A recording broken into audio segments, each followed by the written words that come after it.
नमस्कार दोस्तों, स्वागत आपका मेरे चैनल पे। दोस्तों, जैसा कि आप जानते हैं कि इंडियन नेवी के लिए फाइटर जेट खरीदे जाने हैं, जिसके लिए राफेल एम और बोइंग का FA-18 सबसे आगे हैं और दोनों ही अपने ट्रायल पूरे कर चुके हैं कि ये इंडियन एयरक्राफ्ट कैरियर के ऊपर से ऑपरेट कर सकते हैं। ऐसे में दोस्तों अब राफेल की तरफ से अपने राफेल एम फाइटर जेट के लिए ये दावा किया गया है कि ये इंडियन नेवी के लिए बिल्कुल सूटेबल होगा, क्योंकि इसकी इंडियन एयरफोर्स के राफेल के साथ में 95% कॉमनैलिटी है। तो आज इसी के ऊपर बात करेंगे। चलिए दोस्तों शुरू करते हैं। तो दोस्तों, जैसा कि आप जानते हैं कि बोइंग कंपनी अपने F-18 के लिए बहुत ज़्यादा जोर लगा रही थी और ये कहा भी जा रहा था कि इसे ही सिलेक्ट किया जाना चाहिए। तो अब डसोल्ट एविएशन ने राफेल एम फाइटर जेट के लिए कहा है कि ये इंडियन नेवी के 27 डेक बेस्ड फाइटर जेट की रिक्वायरमेंट को केवल पूरा नहीं करेगा, बल्कि इसकी इंडियन एयरफोर्स के राफेल फाइटर जेट के साथ में भी 95% कॉमनैलिटी है।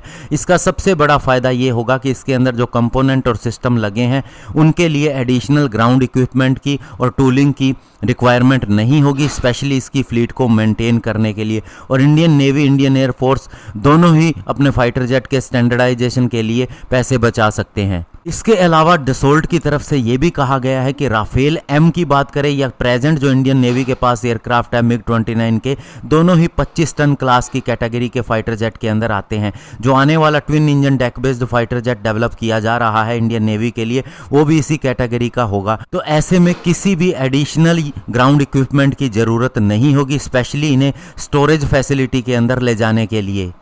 लेकिन दोस्तों, जो राफेल एम के साथ में सबसे बड़ी प्रॉब्लम है वो ये है कि इसका ट्विन सीटर कन्फिगुरेशन के अंदर कोई भी फाइटर जेट नहीं बनाया गया है। तो ऐसे में दोस्तों डेक बेस्ड ऑपरेशन के लिए ट्रेनिंग की ज़रूरत होती है और उसके लिए ट्विन सीटर कन्फिगुरेशन में फाइटर जेट चाहिए, जो राफेल एम के अंदर नहीं अवेलेबल है।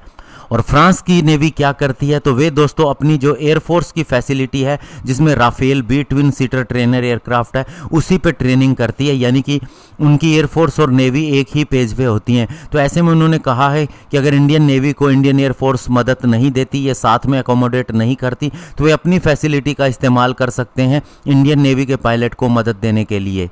और दोस्तों, इसी साल जब राफेल एम का गोवा के अंदर एक डेमोन्स्ट्रेशन फ्लाइट हुआ, स्पेशली एक शोर बेस्ड फैसिलिटी थे जो कि बिल्कुल ही एयरक्राफ्ट कैरियर की तरह ही बनाई गई है, तो इसने 3.5 टन के पेलोड को कैरी किया था उस शोर बेस्ड फैसिलिटी से, यानी कि ये अच्छी खासी संख्या में पेलोड लेके जा सकता है। बड़ी बात ये है, जो इंडियन एयरफोर्स की राफेल की फ्लीट के साथ हमने वेपन सिस्टम खरीदे हैं, वही दोस्तों राफेल एम में भी काम आ जाते हैं। ये एक बड़ा पॉइंट है जो राफेल एम के फेवर में जाता है, क्योंकि इससे हमें इन्वेंट्री मैनेजमेंट की ज़्यादा ज़रूरत नहीं होगी, दोनों की कॉमन इन्वेंट्री होगी। तो ऐसे में इंटरऑपरेबिलिटी भी दोनों फोर्सेस के बीच में संभव हो सकेगी।